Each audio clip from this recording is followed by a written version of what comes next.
여러분은 미술 작품을 관람하면서 한 번쯤은 저 그림 내 집에 걸어두고 싶다 라고 생각해 보신 적 있으신가요? 그동안 수많은 결작의 미술품이 당신의 마음을 훔쳐왔듯 역사 속에는 수많은 미술품을 훔쳐간 도둑들도 있습니다. 이번에는 우리의 마음속 소리를 행동으로 실천해버린 도둑들 탑5를 소개하겠습니다. 5위, 땡큐 코로나 외쳤을 도둑. 기가 막힌 미술품 절도 사건 탑5는 호가 막힌 코로나 시대에 일어납니다. 코로나 시대에 강제로 문을 닫아야만 했던 전 세계의 미술관과 박물관들. 도둑들은 절대 이 기회를 놓치지 않았습니다. 2020년 3월 휴관 중이던 암스테르담 동부 싱어라런 미술관에 있던 후기 인상파의 거장 빈센트 반 고흐의 그림 한 점이 사라진 거죠. 당일 새벽 현지 경찰은 고흐의 1884년작 봄 뒤넌의 목사관 정원을 도둑맞았다고 밝혔습니다. 이 작품은 교회 탑이 저 멀리 보이고 나무가 심어진 정원에 서 있는 한 사람의 모습이 그려져 있습니다. 고흐가 네덜란드 시골에서 가족과 함께 머물면서 본 것들을 그린 작품으로 그의 걸작 중 하나인 감자 먹는 사람들도 이 시기에 나온 초기 그림이죠. 도둑들은 미술관의 유리문을 부수고 침입해 작품을 가져갔으며 경보기가 작동해 경찰이 현장에 도착했을 때는 범인은 이미 사라지고 난 뒤였다고 하는데요.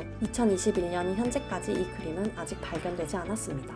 4위, 도둑들이 4번이나 노린 렘브란트 작품. 영국 런던의 덜리치 미술관은 빛의 화가 렘브란트가 그린 한 초상화를 4번이나 도난당합니다. 과연 누구의 초상화일까요? 그 주인공은 바로 조각가 야곱 데헤인 3세의 초상화인데요. 1632년에 그려진 이 초상화는 세로 29.9cm, 가로 24.9cm, 크기의 작은 그림입니다. 렘브란트 초기작 중 하나로 지금까지 이 작품이 도난당한 횟수는 모두 4차례. 처음 도난당한 것은 1966년으로 렘브란트 작품을 비롯해 총 10점이 사라졌다가 나중에 한 광장에 놓여있던 가방에서 발견됩니다. 1973년에는 한 남성이 미술관 개장 시간에 그림을 떼서 자전거를 타고 가다가 미술관 직원에게 적발되기도 했는데요. 품에 쏙 들어갈 만한 크기의 작은 초상화이기 때문에 한때 기네스북은 이 그림을 들고 가기 좋은 렘브란트 그림으로 분류하기도 했습니다. 이후 1981년 아트 딜러와 범죄 조직이 연합한 도난 사건에서도 겨우 딜러를 만나 우여곡절 끝에 그림을 되찾았습니다. 1983년 한 남자가 한밤중에 채광창을 통해 미술관에 들어와 새 지렛대를 이용해 그림을 또다시 훔쳐갑니다. 그림은 행방불명됐다가 1986년 한 기차역 분실물 센터에서 겨우 발견되었죠. 5번째 도난 소식은 이제 없길 바라야겠죠? 3위, 3분 칼에 돌릴 시간에 그림을 훔쳐간 도둑. 2007년 12월 새벽 5시경 3명의 도둑들에 의해 브라질 상파울루 미술관에 전시됐던 스페인 화가 파블로 피카소가 그린 수잔 블로프의 초상화와 브라질의 유명 화가인 칸디도 포르티나리의 커피 농장 노동자라는 작품이 단 3분 만에 도난을 당합니다. 상파울루 경찰서의 수사관은 도난 사건은 자신들이 무슨 일을 하는지 분명히 알고 있는 숙달된 솜씨를 갖고 있는 자들에 의해 저질러졌다고 말했을 정도인데요. 이들은 경비원처럼 가장하여 유압 펌프jet과 쇠 지렛대를 사용하여 침입한 뒤 경비 교대를 하는 것처럼 속여 그림을 훔쳐 달아났습니다. 당시 지역 언론은 도난당한 그림 2점의 가치는 1억 달러에 이른다고 보도했지만 상파울루 미술관의 큐레이터들은 이들 그림들이 경매에 보내진 적이 없기 때문에 정확한 가격을 알기는 불가능하다고 주장했죠. 특히 1904년에 그려진 피카소의 수잔 블로프의 초상화는 피카소의 청색시대 작품 중 가치가 가장 큰 것으로 알려져 있습니다. 몇 주 동안 미술관 문까지 닫았던 이 사건은 다행히도 용의자가 당국에 잦은 신고하여 해결되었습니다. 상파울루 미술관은 이 사건 이후 48대의 적외선 카메라를 비롯해 수십 대의 감시 카메라를 설치한 것으로 알려지기도 했죠.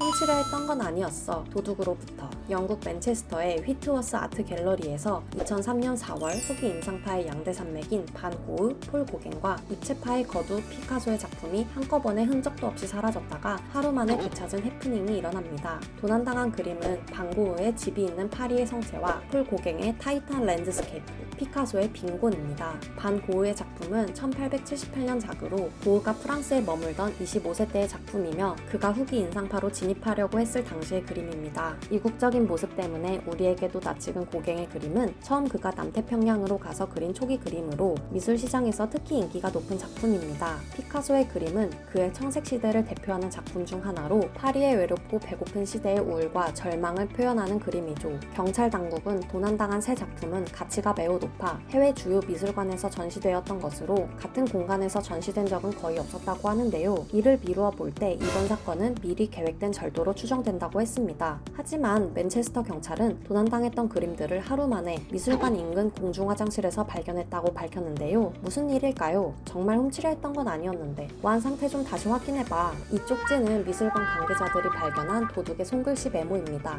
상당히 열받을만 하겠죠? 미술관 측은 보안이 허술하다는 사실을 바로 부정해버리고 맙니다. 해피엔딩인지 아이러니한 도난 사건이었습니다.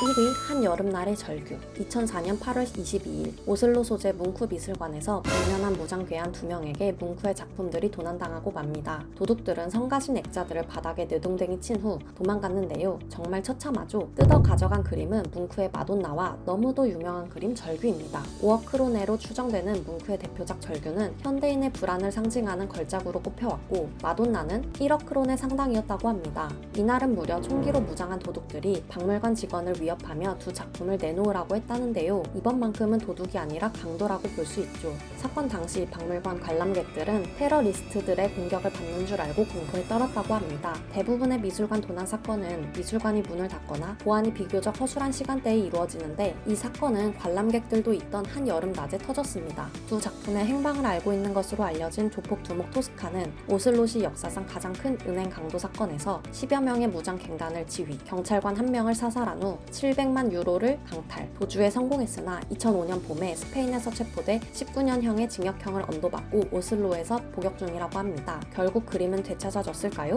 2006년 8월 말 오슬로 경찰에 의해 두 작품은 모두 회수되었습니다. 정말 절규의 절규가 느껴지지 않나요? 도난 미술품 거래 산업은 마약과 돈 세탁, 무기 거래에 이어 인터폴과 유네스코가 지정한 네 번째로 규모가 큰 암거래 시장이기도 합니다. 얼른 코로나 시대가 끝나고 직접 진품을 보러 가기를 고대하며 작품들이 더 이상 도난당하지 않았으면 좋겠네요. 지금까지 도둑질도 예술적인 미술품 도난 사건 탑5였습니다.